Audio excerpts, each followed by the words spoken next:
ইরশাদ করেন, তিনি যখন বললেন তার জাতিকে, قال أفتعبدون من دون الله ما لا ينفعكم شيئا ولا يضركم। হযরত ইব্রাহিম আলাইহিস সালাম তার জাতির লোকদেরকে, তার মাতা পিতা আত্মীয় স্বজন জাতির লোকদেরকে উদ্দেশ্য করে বললেন, তোমরা কি এমন জিনিসের ইবাদত করছো, পূজা অর্চনা করছো আল্লাহকে বাদ দিয়া, যারা তোমাদের কোনো উপকার করতে পারে না, দিলে খায় না দিলে চায়া থাকে, ধইরা সরাইলে সরতে পারে না, হয় জায়গায় থাকে। আবার এমন কোন জিনিসের পূজা করা হয় যেগুলা খাইতেও পারে না, শুইতেও পারে না, ঠিক না? সাপের পূজা করে, সাপ তো খায়। গরু পূজা করে, গরু খায়। কিন্তু এমন কিছু পূজা করে যেটা খাইতেও পারে না, লইতেও পারে না, ধরতেও পারে না, শুইতেও পারে না। যেমন মাটির মূর্তি, খাইতে পারে, ধরতে পারে, শুইতে পারে, কিছু আক্রমণ করলে প্রতিহত করতে পারে, প্রতিহত করতে পারে না। হযরত ইব্রাহিম আলাইহিস সালাম বললেন, এমন জিনিসের পূজা কি তোমরা করো, এমন জিনিসের দাসত্ব বা উপাসনা কি তোমরা করো যে জিনিস তোমাদের কোনো উপকার করতে পারে না। মালা ইয়ানফাকুম শাইআ, যে জিনিস তোমাদের কোনো উপকার করতে পারে না। ওয়ালা ইয়াদুররুকুম, এবং কোনো ক্ষতিও করতে পারে না। না উপকার করতে পারে না ক্ষতি করতে পারে। উনি বুঝাতে চাচ্ছেন যে এইগুলার ইবাদত করা না করা সমান, এগুলার যাতে কাছে চাওয়া না চাওয়া সমান। অতএব চাইতে যদি হয় তাহলে একমাত্র আল্লাহর কাছে চাইতে হবে, যিনি কারো মুখাপেক্ষী নন, যিনি খাবার খাওয়ার মুখাপেক্ষী নন, যাকে খাবার পরিবেশন করা লাগে না, যাকে শক্তি সঞ্চালন করা লাগে না, যাকে খুঁটা দিয়ে দাঁড় করানো লাগে না, সেই আল্লাহর ইবাদত এবং দাসত্ব করার জন্য তিনি আহ্বান জানাইলেন। জাতির লোকেরা বুঝে গেল এটা আমাদের বংশের দুশমন, আমাদের জাতির দুশমন, আমাদের পূর্বপুরুষদের রীতিনীতির বিরুদ্ধে যখন কথা বলছে, চিরাচরিত আমাদের সিস্টেমের বিরুদ্ধে যখন কথা বলছে, তখন তাকে বলা হলো ক্বালু হাররিকুহু আনসুরু আলিহাতাকুম ইন কুনতুম ফাইলিন। তখন তার জাতির লোকেরা বলল, তাকে আগুনের মধ্যে নিক্ষেপ করে পুড়িয়ে শেষ করে দাও, ভস্ম করে দাও। যদি না করো তাহলে তোমরা তোমাদের এই উপাস্যদের উপাসনা করতে পারবে না। তোমরা যার উপাসনা করো তার উপাসনা এই লোকটা থাকতে, জিন্দা থাকতে করতে পারবা না। কারণ এই তো কেবল আমাদেরকে বলছে, একটু পরে বাধা দিবে, মানুষকে বুঝাইবে, সমঝাইয়া এরপরে মানুষকে তার দলে নিয়ে যাইবে, এরপরে তার দল ভারী হবে। একটা পর্যায়ে আমাদের এই পূর্বপুরুষদের নিয়ম নীতি, আমাদের এই নেতাগিরি আর চলবে না। অতএব তাকে আগুনে নিক্ষেপ করো। যদি তোমরা তোমাদের কাজটা চালায় নিতে চাও, তোমাদের ওই ইলাদের যদি সাহায্য করতে চাও, তাহলে এই ইব্রাহিমকে আগুনে জ্বালায়া দাও। হাররিকু, তারা বলো তাকে জ্বালায়া দাও। হাররিকুহু, এই হু মানে ইব্রাহিম আলাইহিস সালাম। এটা মাবদা হলো, জমির হলো ইব্রাহিম আলাইহিস সালাম। এরপরে তারা তো সেই পরিকল্পনা করলো, একটা পর্যায়ে তো তাকে আগুনে ফালাইলো। আমি আগুনের বিস্তারিত আলোচনা করব না, কিন্তু বুঝানোর জন্য বলছি, ইব্রাহিম আলাইহিস সালাম যখন আগুনে নিক্ষিপ্ত হবেন, সমস্ত ফেরেশতারা একে একে তাকে সাহায্য করার জন্য এগিয়ে আসছেন। হযরত ইব্রাহিম আলাইহিস সালাম বলছেন, আমার আল্লাহ যদি আমাকে আগুনে নিক্ষেপ করে যদি শান্তি পান, আমার আল্লাহ যদি আমার প্রতি সন্তুষ্ট হন, রাজি খুশি হন, তাহলে এই দুনিয়ার সমস্ত কিছুর চাইতে ওই আগুনেই আমি পড়তে চাই। আর যদি আমাকে বাঁচাইতে হয়, তা আমার বাঁচাবালা কে? আমার আল্লাহ কি দেখে না? তাহলে আমি কেন তোমাদের কাছে সাহায্য চাইব? যে আল্লাহর জন্য আমি আগুনে নিক্ষিপ্ত হচ্ছি, সে আল্লাহ কি আমার দেখে না? আমাকে যদি বাঁচানোর প্রয়োজন হয়, অবশ্যই আমার আল্লাহ আমাকে বাঁচাইবেন, কারণ আমার আল্লাহ তো অন্ধ নন। আমি তো অন্ধ, আল্লাহর ইবাদত করি না, যে উপকার করতে পারে না, ক্ষতি করতে পারে না, দেখে না, শোনে না, বুঝে না, এমন আল্লাহর ইবাদত তো আমি করি না। এমন আল্লাহর ইবাদত, এমন উপাসকের উপাসনা তো তারা করে, আমার জাতির এই গোমরা লোকেরা। অতএব আমি তো তাদের অন্তর্ভুক্ত না। কারণ হইল, ইব্রাহিম আলাইহিস সালাম যখন জন্মের পরে যখন দেখলেন বিশাল আকাশ আর বিশাল দিন, মনে করলেন এটা আবার সূর্য দেখে মনে করলেন এটা আমার খোদা, এটা আমার আল্লাহ রব। এরপরে দেখলেন জানেন সেটা তলিয়ে যায়, বলে না, যেটা তলিয়ে যায় ক্ষণিক সময় থাকে, ক্ষণিক সময় থাকে না, এটা আমার রব হইতে পারে না। চন্দ্রকে রব মনে করলেন, আবার দেখলেন চন্দ্র মাঝে দিয়ে নাই, বলেন খানিক সময় থাকে, খানিক সময় থাকে না, সেটা তো আমার রব হইতে পারে না। এইভাবে তিনি লাস্টে গিয়া বললেন, ইন্নী ওয়াজ্জাহতু ওয়াজহিয়া লিল্লাযী ফাতারাস সামাওয়াতি ওয়াল আরদা হানিফান ওয়া মা আনা মিনাল মুশরিকিন। তিনি বললেন, আমি নির্ভেজাল ভাবে, খালেস ভাবে, হুলুসিয়াতের সাথে একনিষ্ঠ ভাবে আমি সেই আল্লাহর অভিমুখী হলাম, যিনি রাত বানাইলেন, দিন বানাইলেন, চাঁদ বানাইলেন, সূর্য বানাইলেন, আসমান বানাইলেন, জমিন যিনি বানাইলেন, সমস্ত মাখলুক যিনি তৈরি করলেন, সেই আল্লাহর দিকে আমি মুতাওয়াজ্জিহ হলাম। আর আমি ওই মুশরিকদের অন্তর্ভুক্ত হতে চাই না, আমি মুশরিকদের অন্তর্ভুক্ত না। এই জন্য তিনি মুশরিকদের থেকে আলাদা। মুশরিক হলো যারা আল্লাহ ব্যতীত অন্যকে উপাসক বানায়, আর মুসলিম হইল যে সমস্ত কিছুকে বাদ দিয়ে একমাত্র আল্লাহর উপরে কি করে? ভরসা করে। এরপরে ইব্রাহিম আলাইহিস সালামকে যখন আগুনে নিক্ষেপ করা হলো, আল্লাহ পাক রব্বুল আলামিন আগুনের কাছে ওহী করে দিলেন। আল্লাহ পাক বলছেন,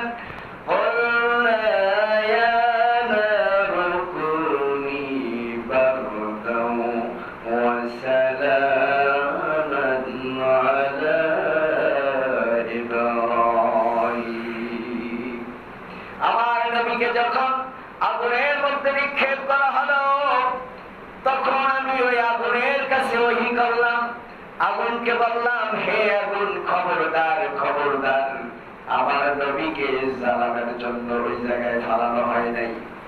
আমার নবীকে আমি পরীক্ষার জন্য ফালিয়ে ফেলেছি, জ্বালানোর হুকুম তোর উপরে নাই, জ্বালাবি তো নাই, বরঞ্চ আমার নবীর জন্য ঠান্ডা এবং শান্তিময় হয়ে যা, ঠান্ডা হয়ে যা, শীতল হয়ে যা, সুশীতল হয়ে যা, সালামা এবং আরামদায়ক হয়ে যা, যেটা হলো এয়ার কন্ডিশন, এসি। এতে এয়ার, শীতে কন্ডিশন, এয়ার কন্ডিশন। একটি সুন্দর আবহাওয়ার মধ্যে, একটি সুন্দর সুবাতাসের মধ্যে আল্লাহ সুবহানাহু ওয়া তাআলা তার নবী ইব্রাহিম আলাইহিস সালামকে সে আগুনের মধ্যে হেফাজতে রেখেছেন। তাকে পোড়াতে দূরের কথা, একটা পশম টাচ করার ক্ষমতা কোনো পৃথিবীর আগুনের নাই, পরেও নাই। এ মনে করছে যে আগুনের তাপ বোধহয় কমে গেছে। আগুন বলছে যে তুই একবার আয়, দেখ কমে গেছে কিনা। ইব্রাহিম আলাইহিস সালাম আগুনের মধ্যে থেকে আসতেছে আর দেখতেছে, আল্লাহ দেখার মতো সুযোগ করে দিয়েছে। সম্মানিত মুহতারাম মুআজ্জাজ হাজিরিন, আল্লাহর নবীদেরকে আল্লাহ তাআলা বিভিন্ন বিপদ আপদে কি করেছেন? পরিত্রাণ দিয়েছেন। এই আগুন থেকে যেই দিন ইব্রাহিম আলাইহিস সালামকে আল্লাহ তাআলা বাঁচিয়ে দিলেন, আগুন থেকে বাঁচিয়ে আবার স্বাভাবিক জীবনে ফিরিয়ে আনলেন, সেটাও এই আশুরার দিন। সেই দিনটাও এই আশুরার দিন। মূলত এই পয়েন্টটি বোঝানোর জন্য আপনাদেরকে এই কথা বলা। কিন্তু এই পয়েন্ট থেকে শিক্ষণীয় বিষয় হলো, যুগে যুগে নবীদের সাথে যেই কারণে দ্বন্দ্ব হয়েছে, জাতির সাথে সংঘাত হয়েছে, জাতির লোকেরা তাদের উপরে নির্যাতন, নিষ্পেষণের স্টিম রোলার চালিয়ে দিয়েছে, আজকেও ঠিক একই কারণে জাতির শ্রেষ্ঠ সন্তানদেরকে জাতির শ্রেষ্ঠ আলেমদেরকে, জাতির শ্রেষ্ঠ মুফাসসিরদেরকে এইভাবে মামলা হামলা দিয়া, ফাঁসি দিয়া, এইভাবে তাদেরকে দুনিয়া থেকে বিচ্ছিন্ন করে দেওয়ার চক্রান্ত চলছে, ঠিক কিনা বলে? আর কোন অপরাধ তাদের আছে? তাদের নিবন্ধন বাতিল হয় কারণ হইল কি? তাদের সংবিধানে লেখা, তাদের সংগঠন পদ্ধতিতে লেখা, কি লেখা? যে সকল ক্ষমতার উৎস হচ্ছে একমাত্র আল্লাহ সুবহানাহু ওয়া তাআলা, সমস্ত সার্বভৌমত্বের মালিক হচ্ছেন আল্লাহ রাব্বুল আলামিন, পৃথিবীর কোন মানুষ এটা হইতে পারে না। এরা মনে করছে যদি আল্লাহকে এইভাবে সার্বভৌমত্বের মালিক বানিয়ে দেওয়া হয় আর মানুষ যদি এটা মেনে নেয় তাহলে তো আমাদের কোনো কথা চলবে না। আল্লাহর কোরআনে যেই কথা বলবে সমাজ তো এইভাবেই চলতে হবে, চালাইতে হবে, অতএব আমাদের কর্তৃত্ব আর থাকলো না। এটা তারা বুঝতে পারছে। এই জন্য যেই দল বা যেই দলের কর্মীরা এই জাতীয় কথা বলে তাদেরকেই মামলা হামলা দিয়ে গ্রেফতার করে তাদেরকে বিভিন্ন নির্যাতন করা হয়, ঠিক কিনা বলেন? আমার জাতির পিতা ইব্রাহিম আলাইহিস সালামকে ঠিক যেমনি ভাবে তার জাতির লোকেরা এইভাবে অত্যাচার করেছিল, আজকের সমাজেও এই সমাজের নবীদের ওয়ারিসদেরকে, যারা শুধু আমার নবী নয়, কিয়ামত পর্যন্ত যত মানুষ আসবে সমস্ত উলামায়ে কেরাম, যত উলামায়ে কেরাম পৃথিবীতে, সমস্ত উলামায়ে কেরাম হলো পৃথিবীর আদি থেকে রাসূল সাল্লাল্লাহু আলাইহি ওয়াসাল্লাম পর্যন্ত যত নবী রাসূল পৃথিবীতে আসেন সমস্ত নবীদের ওয়ারিস, শুধুমাত্র আমার নবীর ওয়ারিস না, সমস্ত নবী রাসূলের ওয়ারিস হচ্ছেন এই জামানার আলেমগণ এবং ভবিষ্যতে যারা হবেন তারা।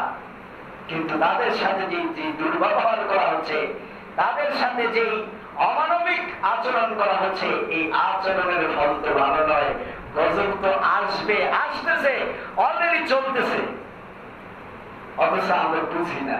কি হয়েছে? সমস্যাটা হচ্ছে আমরা বুঝি না, আমরা বুঝি না। গজব চলছে, আল্লাহর পক্ষ থেকে আযাব চলছে, এটা আমরা বুঝি না।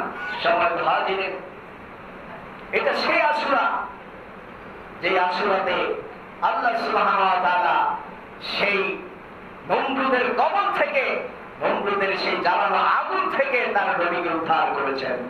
আমরা সেই পাশে আসি, আমরা আল্লাহর কাছে দোয়া করব যাতে আল্লাহ সুবহানাহু ওয়া তাআলা যেমনি ভাবে নমরুদের কবল থেকে ইব্রাহিম আলাইহিস সালামকে মুক্ত করেছেন, আমরা আশা করব আজকের এই নির্যাতিত জাতিকে শুধুমাত্র আলেম নয়, সমাজের প্রত্যেকটি মানুষ আজকে নির্যাতিত, নিষ্পীড়িত।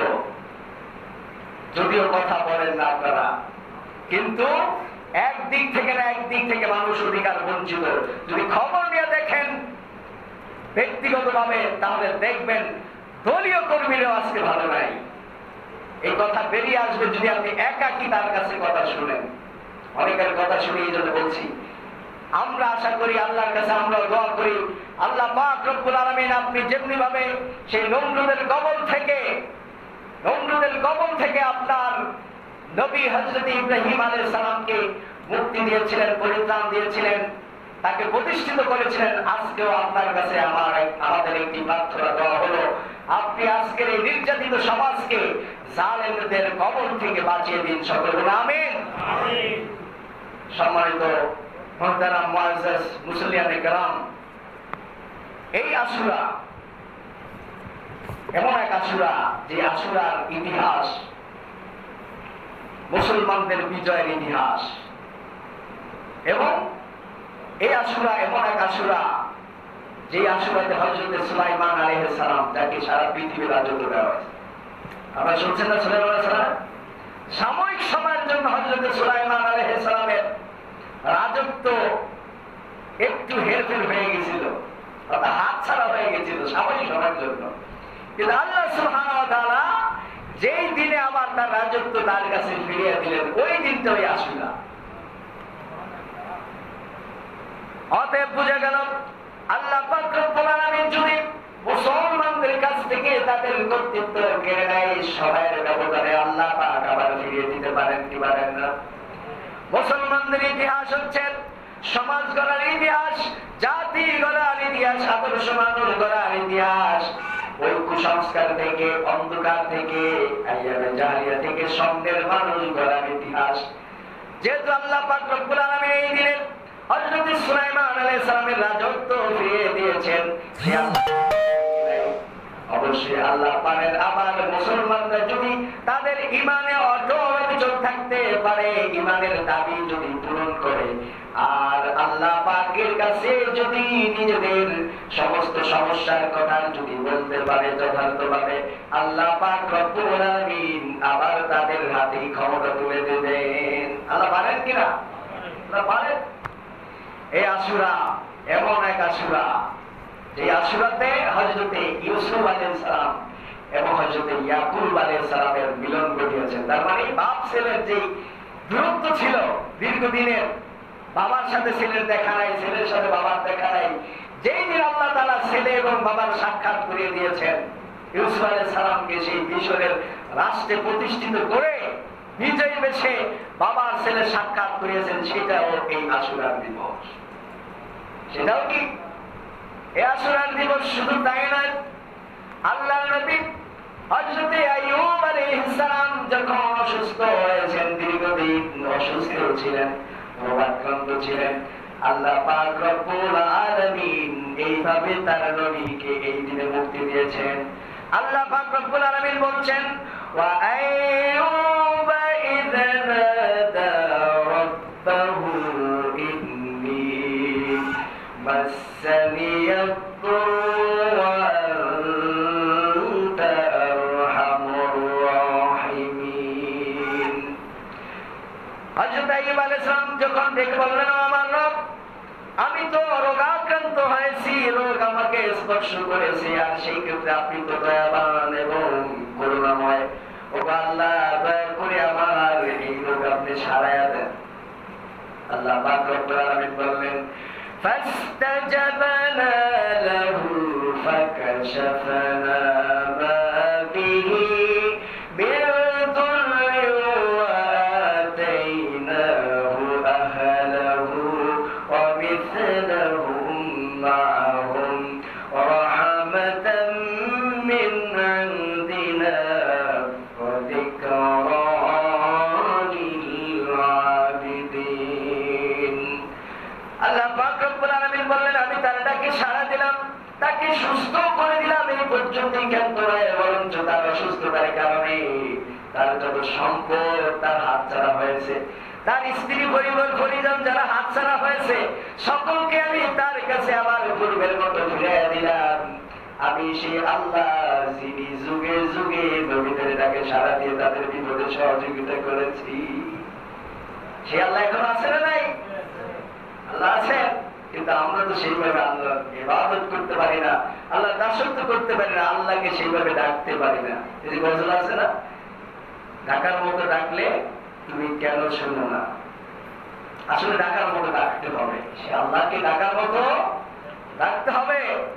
সেই ক্ষেত্রে আল্লাহ বলেন, উদউনি আস্তাজিব লাকুম, ও বান্দা আমাকে ডাকলেই আমি তোমার ডাকে সাড়া দেব। ডাকা বাকি, সাড়া দেওয়া বাকি নাই। আল্লাহ পাক রব্বুল আলামিন নবীদের কথা এইভাবে বিভিন্ন জায়গায় বলেছেন, এইভাবে তিনি আরো নবীদের কথা শোনাচ্ছেন। আল্লাহ তাআলা বলছেন নূহ আলাইহিস সালামের কথা, ওয়া নূহান ইযা নাদা মিন ক্বাবলু ফাস্তাজাবনা লাহু ফানাজ্জাইনাহু ওয়া আহলাহু মিন কারবিল আযীম।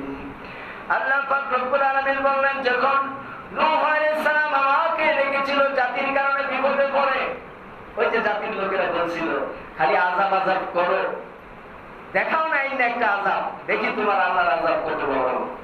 এরপরে মহা প্লাবন হলো, এরপরে আল্লাহ সুবহানাহু ওয়া তাআলা সেই প্লাবনে নবীকে একটা বুদ্ধি দিয়ে দিলেন, আপনি একটা নৌকা বানান। আপনারা জানেন সেই ইতিহাস, আমি বলছি না, সেটা ইঙ্গিত দিচ্ছি। নৌকা বানাইলো, ওই নৌকাতে আরোহণ করে যারা ঈমান এনেছিল তাদেরকে নিল, তার ছেলেকেও নিল না।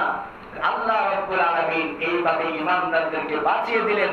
যেই দিন 40 দিন পর্যন্ত পানি বিদ্যমান ছিল, এরপরে তাদের নৌকা যেই জায়গায়, যে জুতি পাহাড়ের পাদদেশে গিয়ে নামলেন যেই দিন, ওই দিনটাও সেই আশুরার দিন। আল্লাহু আকবার। কথা বুঝতে পারছেন? যেই দিন তাদেরকে আল্লাহ তাআলা, দুনিয়ার সমস্ত মাখলুক ভ্যানিশ হয়ে গেছে, সমস্ত মাখলুক মারা গেছে, সমস্ত মানুষ মারা গেছে, কিন্তু আল্লাহ তাআলা ঈমানদারদেরকে বাঁচিয়ে বানিয়ে রেখেছেন এবং তাদেরকে একটি কুল পাইয়ে দিয়েছেন তাদের বসবাসের জন্য, যেই দিনটা সেটাও সেই আশুরার দিন। আল্লাহ রাব্বুল আলামিন এমনি ভাবে অনেক নবীদের কথা আলোচনা করেছেন মহাগ্রন্থ আল কোরআনে। আল্লাহ পাক বলেন সমস্ত নবীগণই ধৈর্যশীল ছিলেন। আল্লাহ বলছেন ওয়া ইসমাঈল ওয়া ইদরিস ওয়া যাল কিফলি কুল্লুম মিনাস সাবিরিন। আল্লাহ বলেন আমার সমস্ত নবীগণই ধৈর্যশীল ছিলেন। ইসমাঈল বলেন, ইদ্রিস বলেন এবং যুলকিফল বলেন, নবী আলাইহিস সালামগণ সব সময় আল্লাহর প্রতি তাওয়াক্কুল করতেন, তারা ধৈর্যশীল ছিলেন। আর ধৈর্য ধরার কারণে আল্লাহ পাক বলেন ওয়া আদখালনাহুম ফি রাহমাতিনা ইন্নাহুম মিনাস সালিহিন।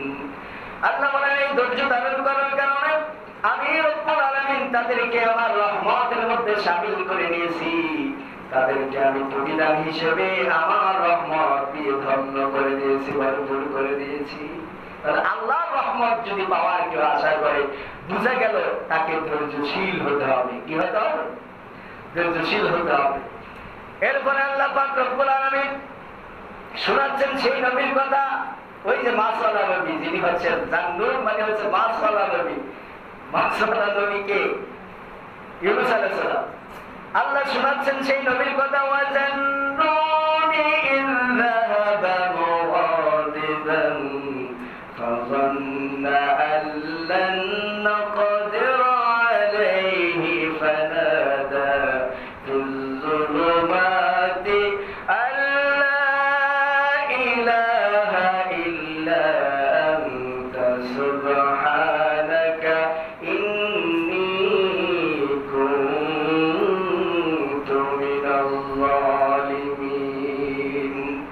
আল্লাহ পাক বলছেন ওই মাসওয়ালা অর্থাৎ সেই ইউনূস আলাইহিস সালাম যখন তার জাতির কাছ থেকে রাগ করে চলে যাইতেছিল, নদী যখন পার হইতেছিল, কিন্তু আমার অনুমতি দেয় নাই। আল্লাহ কিন্তু অনুমতি দেন নাই তাকে হিজরত করার জন্য, কিন্তু তিনি অতিষ্ঠ হইয়া রাগ করে ওই জাতি থেকে আলাদা হয়ে ধ্বংস জায়গায় গিয়ে দাওয়াত দেওয়ার চিন্তা ভাবনা করেছেন। আল্লাহ এটা নবীজির ভুল করেন যে এটা তো নবীর পক্ষে ঠিক হয়, এই জন্য পরীক্ষার জন্য তাকে একটা পরীক্ষার মধ্যে বানাইলেন। কি পরীক্ষা? সেটা ওই যে মাছে তাকে গিলে ফেললো। এর মধ্যে অনেক কথা আছে, ওই যে লটারি দিয়ে বানাইলো, প্রথমে নবীকে বানান মানে নৌকা ডুবে যাবে, একজন নামলেই সমস্ত মানুষ বেঁচে যায় তুফানের মধ্যে, অনেক ইতিহাস, এগুলো বলছি না। এরপরে লাস্টে তো সেই নবীকেই ফালানো হলো, আর মাছে গিলে ফেললো, সেই মাছটাকে আরেকটা মাছ গিলে ফেললো। এইভাবে আল্লাহ সুবহানাহু ওয়া তাআলা বলেন ওই অন্ধকারের মধ্যে তিরবিধ অন্ধকার, একটা হলো সাগরের অন্ধকার, মাছের পেটের অন্ধকার, আবার আরেকটা মাছে গিলছে সেই অন্ধকার।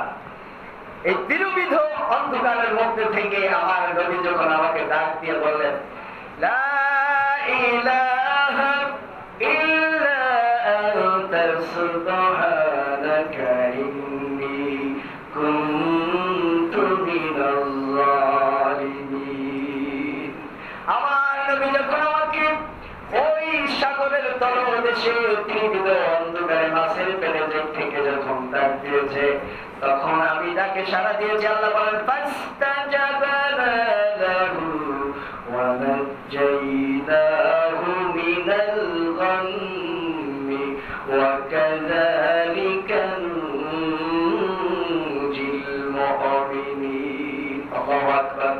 আল্লাহ পাক বলছেন এইভাবে আমার নবী যখন ওই সমুদ্রের তলদেশে মাছের পেটে থেকে আমাকে যখন ডাক দিয়েছে, আর যখন নিজের অপরাধ স্বীকার করেছে, আমার প্রশংসা করেছে, আমার পবিত্রতা যখন ঘোষণা করেছে, সাথে সাথে আমি তাকে বাঁচিয়ে দিয়েছি। যেই দিন তাকে বাঁচিয়ে তরে দেওয়া হলো, ওই দিনটাও আশুরার দিন। আল্লাহু আকবার। এরপরে আল্লাহ তাআলা বলেন আমার নবীকে শুধু বাঁচাই নেই, এমনি ভাবে যুগে যুগে কাযালিকা নুনজিল মুমিনিন, বিবাদের যুগে যুগে যখন মুমিনেরা বিপদে পড়বে, সমস্যায় পড়ে যাবে, মুসিবতে পড়ে যখন আমাকে ডাক দিবে, নিজের অপরাধ স্বীকার করে তওবা করে আমার কাছে ফিরে আসবে, আমি রব্বুল আলামিন তাদেরকে সাহায্য করব। আল্লাহ সুবহানাহু ওয়া তাআলা যে মেসেজ দিলেন, আজকের দিনেও আমরা যত বিপদে পড়ি না কেন, আমরা যদি আমাদের ভুল বুঝে তওবা করে আল্লাহর কাছে ফিরে আসতে পারি, আল্লাহর কাছে যদি তওবা করে ফিরে আসতে পারি, আল্লাহ পাক রব্বুল আলামিন অবশ্যই আমাদের বিপদ উদ্ধার করবেন।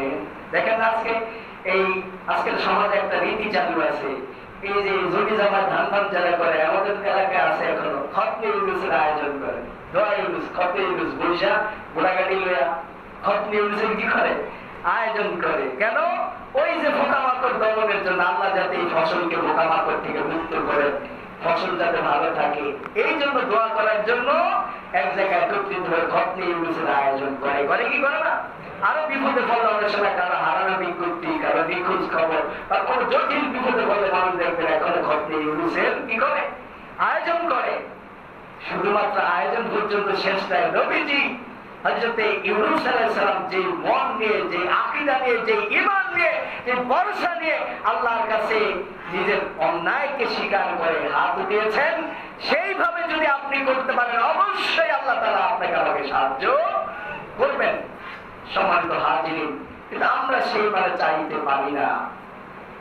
এরপরে আপনাদেরকে যদি শোনায় হযরত জাকারিয়া আলাইহিস সালামের ইতিহাস, আল্লাহ বলছেন, সবাই তো শেষ কথা বলছিল, অনেক নবীদের ইতিহাস আল্লাহ তাআলা কোরআনে কোট করছেন। এখানে আমার কোনো গল্প আপনাদেরকে আমি শুনাই নাই, প্রত্যেকটি আয়াত থেকে কথা শুনেছি, আবার আয়াত থেকে শিক্ষণীয় বিষয় যেটা যেটা বলেছি সবার সাথে মিল করে আপনারা যদি দেখেন, আজকের আমরা যারা আছি, আমরা যদি আমাদের ধর্ম সঠিকভাবে পালন করতে চাই, ধর্মকে যদি ধর্মের মানে পালন করতে হয়, তাহলে সমাজের শুধু ধর্মীয় সেক্টর নয়, সমাজের শুধু মসজিদের সেক্টর গুলো নয়, সমাজের যত সেক্টর আছে, অর্থনীতি, রাজনীতি, সমাজনীতি, সকল কিছুর যদি সংস্কার করা সম্ভব হয়, তাহলে এই সমাজ থেকে উঠে যাবে যেটা তার নাম দুর্নীতি।